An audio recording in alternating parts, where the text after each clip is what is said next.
Sir, you're on mute. Why are you always muting me? हाँ, तो derma का मतलब क्या होता है? आपका स्किन होता है, तो इसलिए डर्माटोलॉजी क्या हो जाएगा? तो स्टडी ऑफ स्किन, ये भी एक मेडिकल प्रोफेशन है। ओके, ये एक मेडिकल प्रोफेशन है। नाउ सो अब can you derive some words with derma?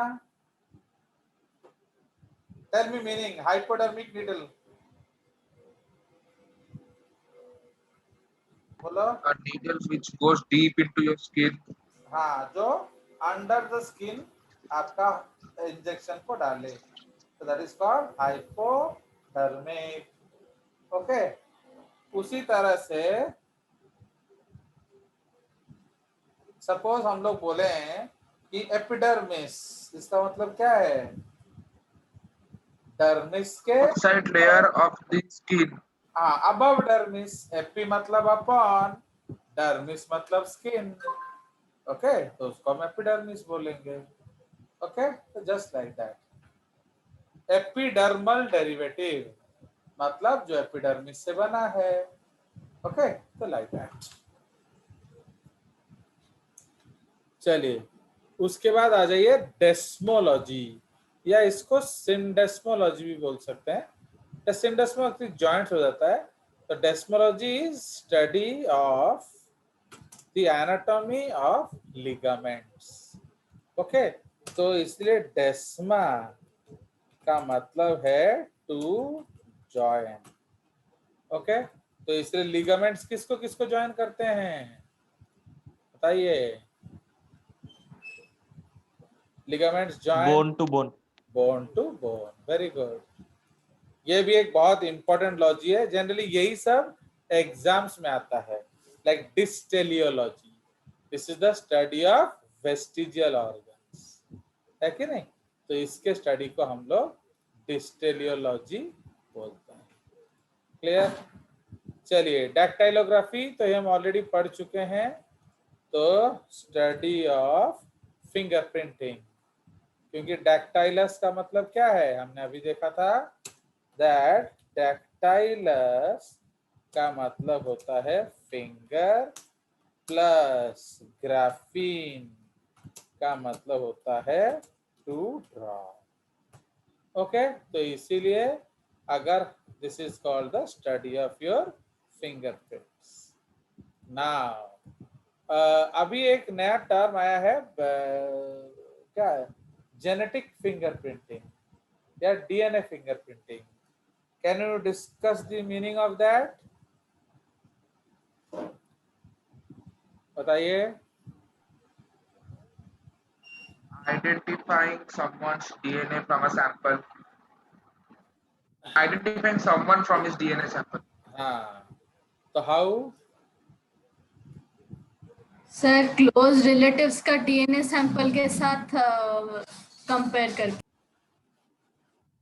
नहीं, माने why why why, how is it possible? क्योंकि मतलब जो मतलब ऑफस्प्रिंग है, बच्चों का जो डीएनए होगा वो मतलब पेरेंट्स के डीएनए के साथ कॉमन होगा, कुछ एक्स्ट्रा तो नहीं होगा। इधर फादर से आया होगा या फिर मदर से, और फिर उसके भाई बहन के साथ उनके पेरेंट्स का ऐसा भी रिलेशन कंपैरिजन किया जा सकता है। एक्चुअली जो व्हेन आई वाज इन, जब हमारे घर में क्लास होता था, एक दिन क्या हुआ, जो somebody ate my बर्गर, तो मुझे बहुत गड़बड़ लगा, मेरा बर्गर कौन खा गया? तो ये कुछ बच्चे थे मेरे पास, शुभम, पी, ओके, तो ये लोग सब थे। तो फिर मुझे डाउट था पी पे, क्योंकि पी का एंट्रोपी हर समय ज़्यादा होता है, तो इसलिए फिर मैंने उसका फिंगरप्रिंट कराया। तो किसका फिंगरप्रिंट कराया?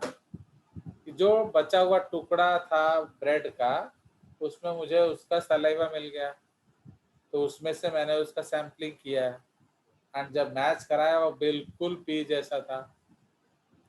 तो डू अंडरस्टैंड? तो this is the why actually because DNA जिस तरह का ओके जिस तरह का जिस तरह फिंगरप्रिंट्स एक दूसरे का कॉमन होता नहीं होता है, जिस तरह फिंगरप्रिंट यूनिक होते हैं, उसी तरह ओके उसी तरह आपका डीएनए भी लोगों का यूनिक होता है।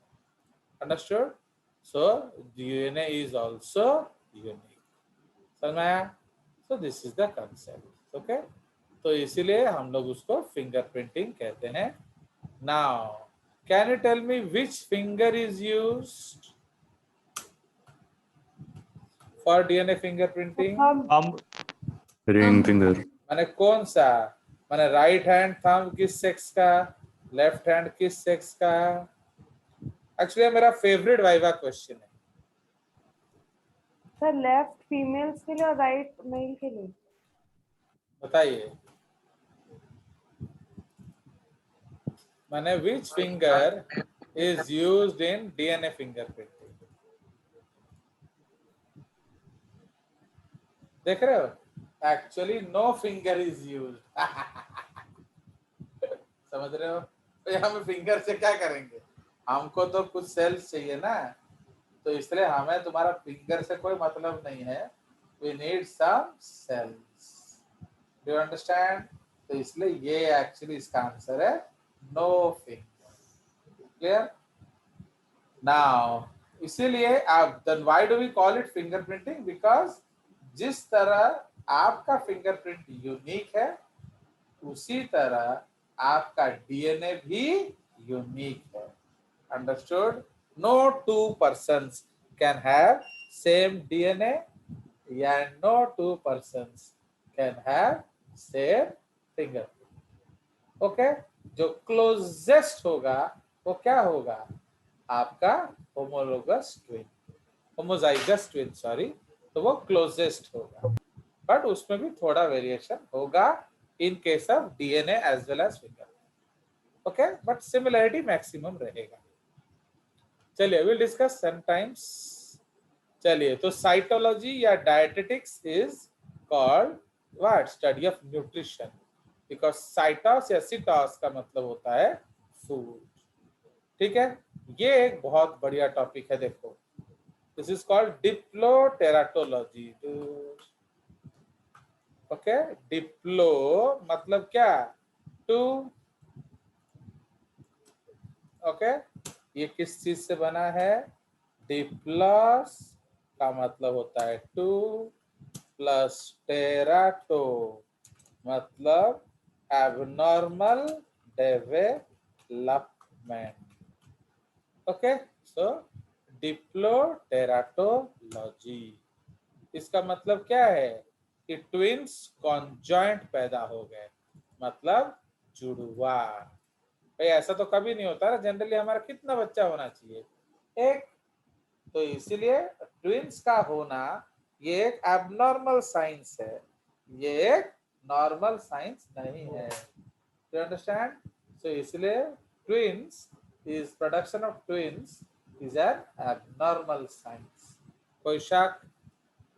सो इसलिए तो फिर जो ट्रिपलेट्स होते हैं उन सब वो सब एबनॉर्मल साइंस है, बट इसमें दो तरह के बच्चे होते हैं। ओके, सो ट्विन्स में we have two type of twins. Okay, identical और अनआइडेंटिकल। नो, सपोज ये एक ट्विन है, वो तो है ही है, ये एक ट्विन है, एक बच्चा है, सपोज ये एक जाइगोट है, फाइन, ये बच्चा होने वाला था, बट एक्सीडेंटली ये जो क्या हुआ, ये डिवाइड करके दो बच्चे बना दिया। It became two daughter cells and generally वो दोनों जुड़े हुए होते हैं, बट इस केस में दोनों अलग अलग हो गए। तो इसलिए this will give one baby, sorry माने this will give one baby and this will give another baby. तो इसको हम लोग मोनोजाइगोटिक ट्विन बोलते हैं। क्यों? ये एक ही जाइगोट से बना है। मोनोजाइगोटिक ट्विन या उसको हम आइडेंटिकल ट्विन्स भी बोलते हैं। अंडरस्टूड? नाउ केस नंबर 2, तो उस केस में क्या हो रहा है, अब ये एग है, ओके, माने डेवलपमेंट में 2 एग प्रोड्यूस हुए, ओके, तो 2 eggs were produced at the same time, बोले 2 eggs were produced at the same time and fertilized by 2 different sperms, समझ रहे हो, तो ये एक स्पर्म ने फर्टिलाइज किया, ये एक स्पर्म ने फर्टिलाइज किया, तो इस तरह के ट्विन को हम लोग क्या बोलते हैं, दिस इज कॉल्ड डाइजाइगोटिक या फ्रैटर्नल ट्विन्स, अंडरस्टूड कोई शक, डाइजाइगोटिक या फ्रैटर्नल ट्विन्स, समझ में आया। नाउ कभी कभी रेयर केस में क्या होता है, ये जो 2 बच्चे अलग तो हो जाते हैं बट बिल्कुल अलग नहीं होते हैं, थोड़ा सा जुड़े हुए रहते हैं, अंडरस्टूड। तो अब प्रॉब्लम क्या होता है, तो they remain joint, okay, but this behaves as a new embryo and this will produce a new embryo, तो समझ रहे हो, तो इससे जो बच्चा बनेगा, फाइन, तो सपोज ये 2 बच्चे बन रहे हैं, fine, so these are 2 babies,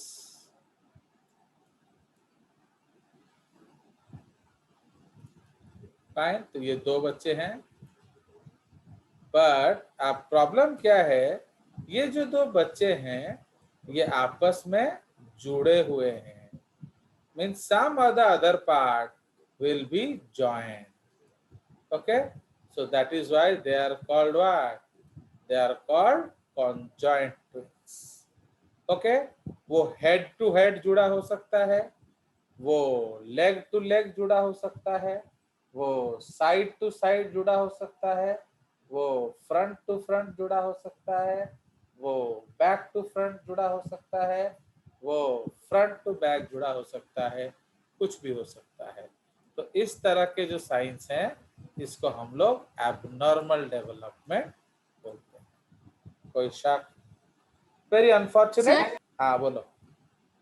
तो जो कॉन्जॉइंट ट्विन्स होते हैं उनका तो जेनेटिक कंपोजिशन पूरा सेम होगा, एग्जैक्टली सेम, बिकॉज ये आइडेंटिकल ट्विन्स होते हैं, बॉय है तो बॉय होगा, गर्ल हो तो गर्ल होगा, ऐसे means they are exactly same, okay.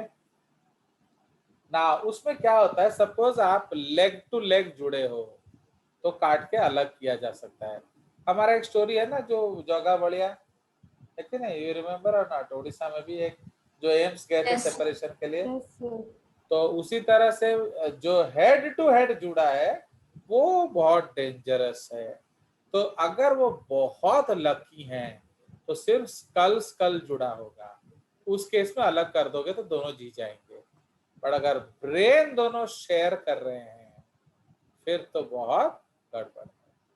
If you are sharing only the skull, it is okay, we can separate them, both will survive, but if you have heart same, if you have liver same, if you have your brain same, तो इन सारे cases में survival बहुत ज्यादा नामुमकिन सा है, अगर आप काटोगे तो वो जुड़े जुड़े तो रहेंगे बट अलग अलग रखना उनका मुमकिन नहीं, क्लियर, सो लाइक दैट, तो imagine, so it's very very dangerous things. चलिए, सो ये हमारा कंसेप्ट अब समझ में आया, डिप्लो मतलब 2, टेराटोलॉजी मतलब एबनॉर्मल डेवलपमेंट, ठीक है। नाउ इकोबायोलॉजी, तो ये विद रिस्पेक्ट टू इकोलॉजी है कि नहीं, तो study of adaptation in relation to habitat or problems connected with existence of life in space and other planets, ठीक है, तो इसी तरह से नाउ इकोलॉजी या इसको हेक्सिकोलॉजी बोलते हैं, so this term was given by whom, this term was given by Odum, okay, तो ओइकोस का मतलब होता है हैबिटेट, माने जहां आप रहते हो, तो इसलिए आइकॉस से बन गया क्या, इकोलॉजी. ओके, नाउ तो यू नो स्टडी ऑफ माने इकोलॉजी क्या है, it is the inter relationship between the flora fauna with each other and also it's environment. ठीक है, तो ये जो यूनिक रिश्ता है उसको हम लोग क्या बोलते हैं, this is called ecology. Fine. Now economic biology ये तो कमर्शियल है, commercial exploitation of animals and so on. Like why do you keep chickens? We keep chicken for egg, we keep chickens for meat. है कि नहीं, उसी तरह से why do we keep goats? So we keep goats for milk, we keep goats for meat and so on. Okay, so just like that. Edaphology या pedology, this is called study of soil. तो पेडोस मतलब पेडोस हो या इडाफॉस हो, इसको हम soil बोलते हैं. ओके, तो पेडोस का मतलब बेसिकली फुट होता है, तो फुट आपका कहाँ रहता है, सॉइल में, तो इसलिए इसको हम लोग पेडोलॉजी या स्टडी ऑफ सॉइल बोलते हैं. क्लियर. चलिए, उसके बाद एम्ब्रियोलॉजी, अभी हम लोग भाषण जान रहे थे about this study of developmental stages after fertilization till child birth. Okay, it is also known as ontogeny. Okay, it is also known as ontogeny. Embryology बोलो, ऑन्टोजेनी बोलो, डेवलपमेंटल बायोलॉजी बोलो, सब सेम. ठीक है. Encephalogy. Okay, now this is a medical science actually. ये आपका medical science है. या एक्चुअली एन का मतलब क्या होता है, इनसाइड, प्लस केफाल का मतलब होता है हेड. तो हेड के अंदर कौन, बोलिए, हेड के अंदर कौन है, ब्रेन. ब्रेन.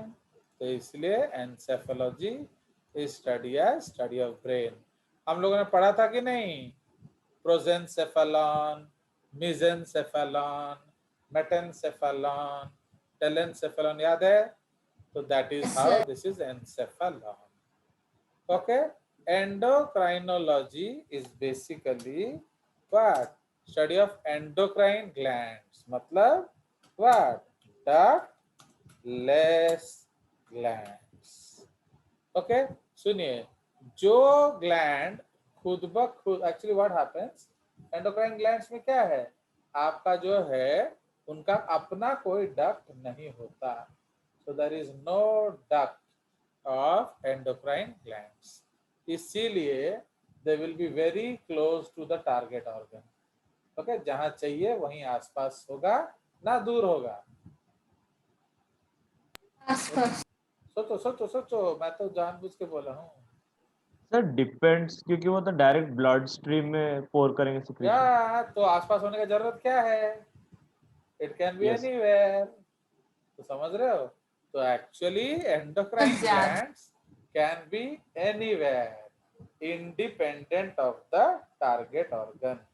क्यों, क्योंकि उसे कहाँ डालना है, उसे डालना है ब्लड में, लिम्फ में, एंड वो लेके उसको दुनिया भर में जाएगा. दिक्कत क्या है.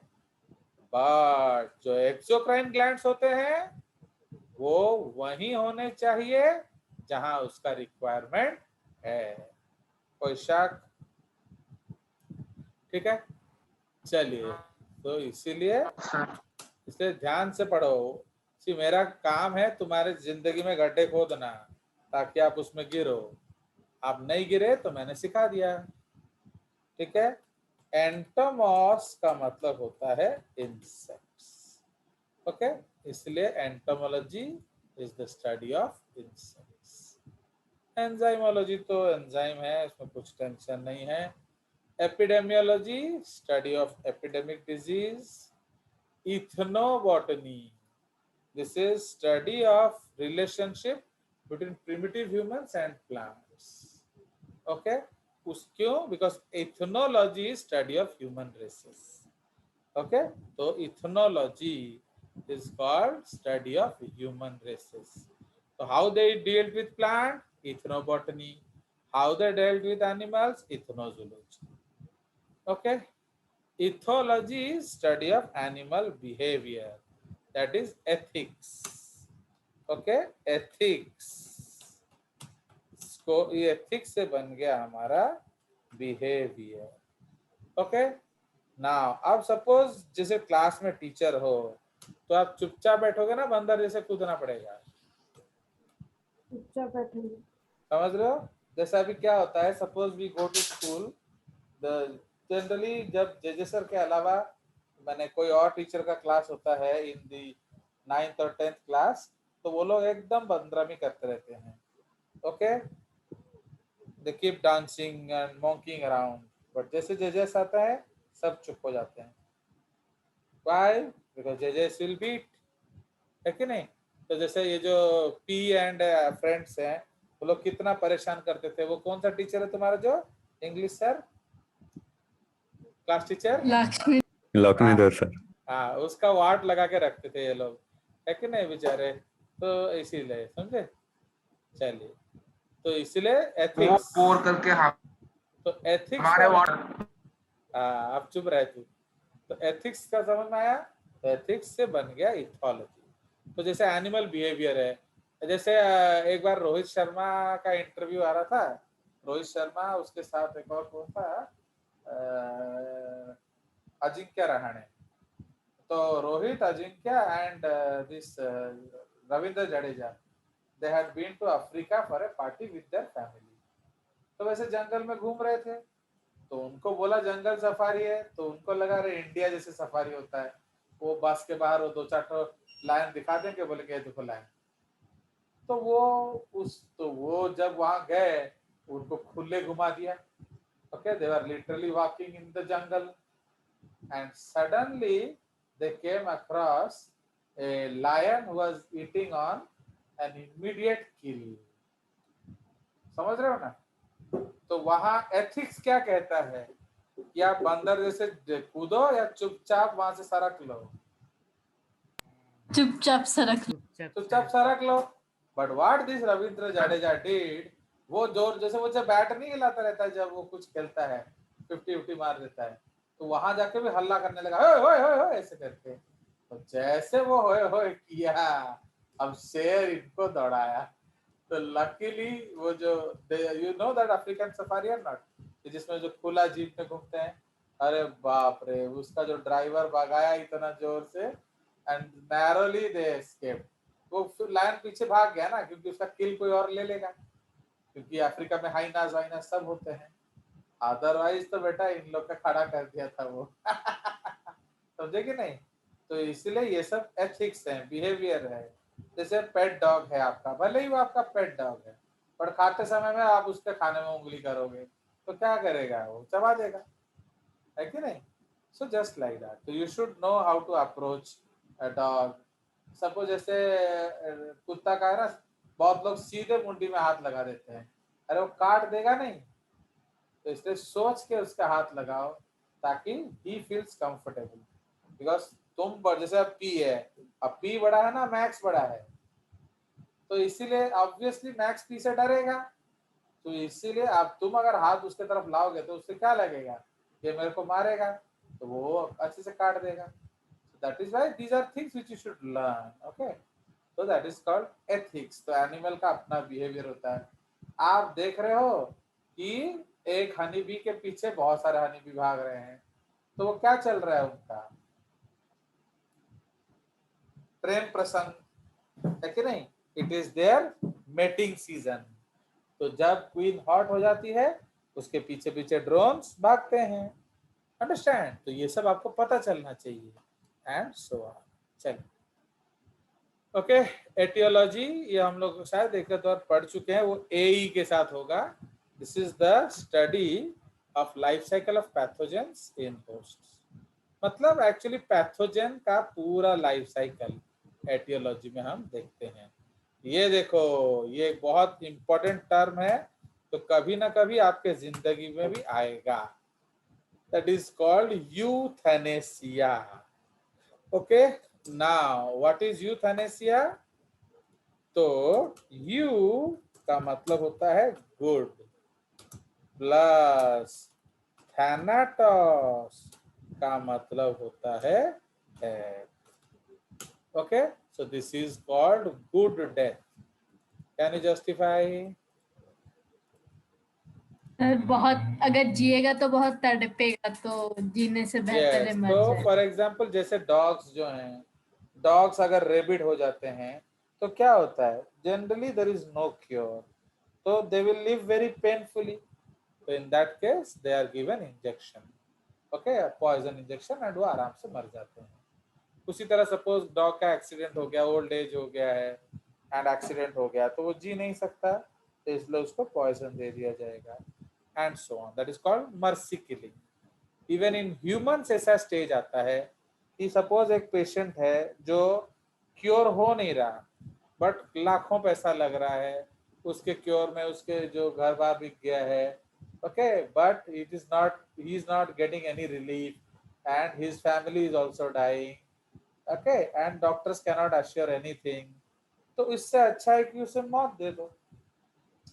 बट प्रॉब्लम क्या है, when you took the Hippocrates oath, आपने क्या प्रॉमिस किया कि मैं मरते दम तक कोशिश करूंगी कि मेरे पेशेंट को ठीक कर दूं, है कि नहीं? तो इसलिए एक ऐसा स्टेज आता है जहां कि उसे जहर दिया या ना दिया जाए ये एक इशू बन जाता है।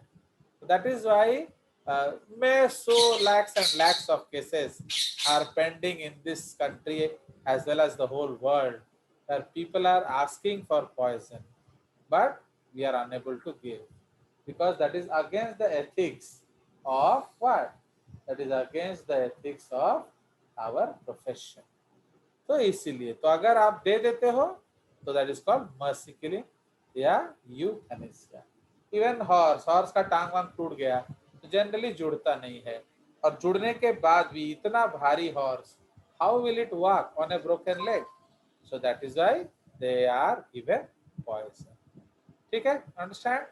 सो दिस इज कॉल्ड यूथैनेसिया या गुड डेथ, ठीक है, पेनलेस डेथ। चलिए अब floriculture, this is flower culture. Forestry या सिल्वीकल्चर देख रहे हो, तो silviculture is again trees and their forest trees actually. जैसे हमें जंगल बनाना है, ओके आप गार्डन बना रहे हो वो अलग कंसेप्ट है, अब जंगल बना रहे हो वो अलग कंसेप्ट है।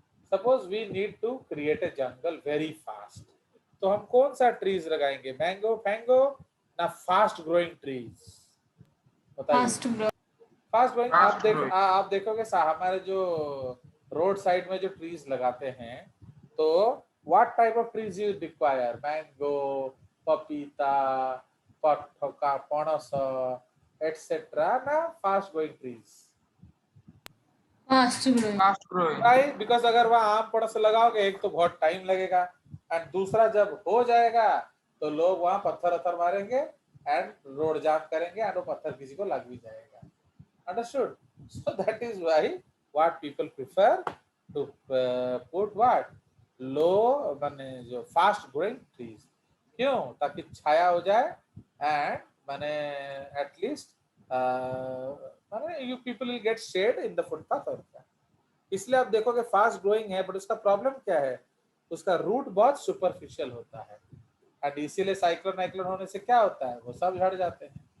ओके, तो लाइक दैट। चलिए फोरेंसिक मेडिसिन, तो फोरेंसिक मेडिसिन क्या है, this is criminal biology, criminal science. माने कैसे एक पर्सन मर गया है एंड डाउट है, there is some doubt in his death, तो आप उसको ढूंढ के निकालो। ओके, तो लाइक दैट, फाइन। उसके जहर दे के मारा गया है या उसको हैंग, जैसे अभी सुशांत राजपूत का केस था, तो a lot of forensics are involved, है कि नहीं, कि भाई उसको हैंग करके टांगा गया है या टांगने के माने उसको हैंग कर दिया गया है ना मार के उसे हैंग किया गया है। Did he die after hanging या ही डाइड बिफोर हैंगिंग, तो ये एक बहुत बड़ा कंट्रोवर्सी है and there is no answer because everything was messed up, है कि नहीं? चलिए गैस्ट्रोएंटेरोलॉजी, तो गैस्ट्रो मीन्स स्टमक, एंटेरॉन मतलब इंटेस्टाइन, इसी को आप स्प्लैंक्नोलॉजी भी बोल सकते हो, समझ रहे हो कि नहीं? तो गैस्टर, गैस्टर का मतलब होता है स्टमक, प्लस ओके एंटेरॉन का मतलब होता है डाइजेस्टिव क्या सिस्टम, ठीक है जी? तो एंटेरॉन इज डाइजेस्टिव सिस्टम, तो इसलिए इससे नाम पड़ गया आपका क्या, गैस्ट्रोएंटेरोलॉजी।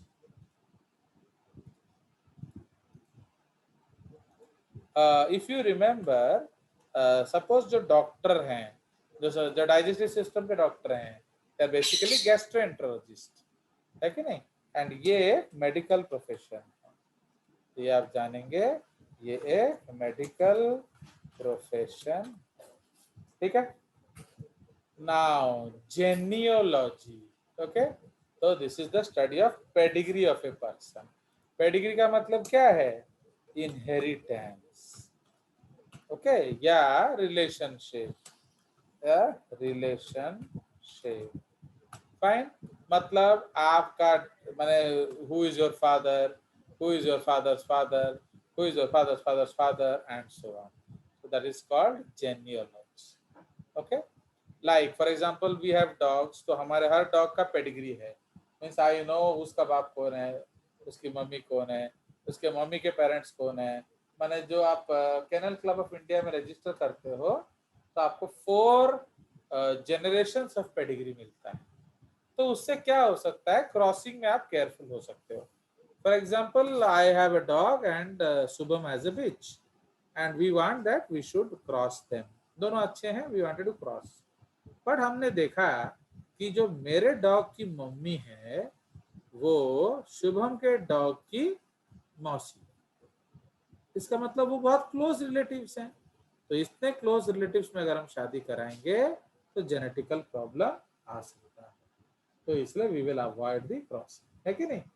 उसी तरह से जो शादी ब्याह होता है, why don't we marry amongst close relatives? Because it may cause some problems. Okay, आप देखोगे जितना भी if you see most of these cases, ये जो जितना मैंने देखा हुआ है, they are जो conjoined twins, most of them are Muslims. उसका एक कारण क्या मतलब है, मुस्लिम्स में क्लोज रिलेटिव में शादी हो जाता है, चाचा का बेटी के साथ शादी हो जाता है कि नहीं? तो there is a lot of very inbreeding, माने मैरिज बिटवीन क्लोज रिलेटिव्स, तो ये सब थोड़ा गड़बड़ होता है। ओके, ना उसके बाद गायनेकोलॉजी, तो गाइन मतलब फीमेल, गाइन का मतलब है फीमेल, ओके, सो गाइन मतलब female, so that is the concept। अभी तो हमारा दो ही सेशन चल रहा है ना, so 3 सेशन अभी हमने स्टार्ट नहीं किया है। एक्चुअली प्रॉब्लम क्या है ना कि मैं just buying some time, okay, चलो, क्योंकि ज्यादा पढ़ लेने से भी फिर प्रॉब्लम आ जाता है ना, जब दूसरे नए बच्चे आएंगे उनके साथ, तो इसलिए थोड़ा थोड़ा सा हम लोग करेंगे। Maybe we start from next month 3 sessions, ठीक है? चलो, okay, so this is the case. तो ये फीमेल डिजीजेस है, अगेन गायनेकोलॉजी ये मेडिकल प्रोफेशन है, ओके, मेडिकल प्रोफेशन। मतलब हाँ में हाँ बोलो, हाँ अगले महीने हो गया नेक्स्ट तो मंथ मतलब नेक्स्ट मंथ मतलब मई फर्स्ट वीक सेकेंड वीक देख कर लेंगे शुरू, और चलो, ओके ना नेक्स्ट। तो इसीलिए अभी क्या है, तो गायनेकोलॉजी एक डिजीज है gynandromorph. Can you discuss what is the meaning of a gynandromorph? बोलिए, डिराइव करिए फटाफट। गाइनेंड्रोमॉर्फ, गायन मतलब फीमेल, एंड्रो मतलब मेल, मॉर्फ मतलब मिल जाना। नहीं मॉर्फ मतलब फॉर्म, शेप तो एक ऐसा इंसान या एनिमल जिसमें दोनों मेल फीमेल हो, जैसे अर्धनारेश्वर, शिव पार्वती रूप सुने हो कि नहीं आपने शिव जी का? सो दैट इज कॉल्ड अर्धनारेश्वर रूप, मतलब या नर नारायणी रूप, क्या नर ऐसे नर नारी रूप या शिव पार्वती रूप, उसमें half of the body is Shiva and half of the body is Parvati. Okay, so that is called the that is a biologically उसको हम लोग क्या बोलेंगे? गाइनेंड्रोमॉर्फ. ओके, तो जस्ट लाइक दैट. एंड तो इन ड्रोसोफिला जब हम लोग जेनेटिक्स पढ़ेंगे अगले साल, तो आप देखोगे उसमें गाइनेंड्रोमॉर्फ्स होते हैं. Fine, like that. Gynaecomastia meaning क्या है बताओ? मास्टर्स मतलब breasts. Breast formation in male. Yes, female like breasts in male. Okay, तो भाई ब्रेस्ट तो दोनों में होता है, मेल में भी होता है, फीमेल में होता है, बट मेल में वो डेवलप नहीं करता, शेप नहीं होता, फीमेल में वो शेप होता है. तो इसलिए अगर मेल में भी ब्रेस्ट शेप अप हो जाए, so that is called gynaecomastia. Okay, so like that. चलिए, उसी तरह से gerontology, this is study of growing old. Okay, या ओल्ड एज. तो जेरास का मतलब होता है ओल्ड एज. ओके, इसको हम लोग जेरोंटोलॉजी बोलते हैं. नाउ मेडिकल प्रोफेशन, इसको हम कहते हैं जेरियाट्रिक्स. ओके, तो जेरियाट्रिक्स, आयाट्रिया जो है, ओके, तो जेरियाट्रिक्स जो है वो मेडिकल प्रोफेशन है, नॉट जेरोंटोलॉजी. ओके, तो जेरियाट्रिक्स है, तो उसका डेरिवेशन क्या है? तो अगेन जेरास प्लस आयाट्रिया, ये मेडिकल प्रोफेशन है. ओके, तो लाइक दैट. जैसे पीडियाट्रिक्स, पाइडॉस मतलब बच्चा, आयाट्रिया मतलब मेडिकल प्रोफेशन. समझ रहे हो? इस तरह से. ग्नैथोलॉजी, तो ये तो आप जानते हो, ग्नैथोस का मतलब क्या होता है? ग्नैथोस का मतलब होता है जॉ. ठीक है, तो इसलिए ग्नैथोस से बन गया gnathology. Now then what is agnatha? No jaw, jawless. हाँ, so that is called jawless organism. तो ये फिशेस हैं, एक्चुअली दे आर द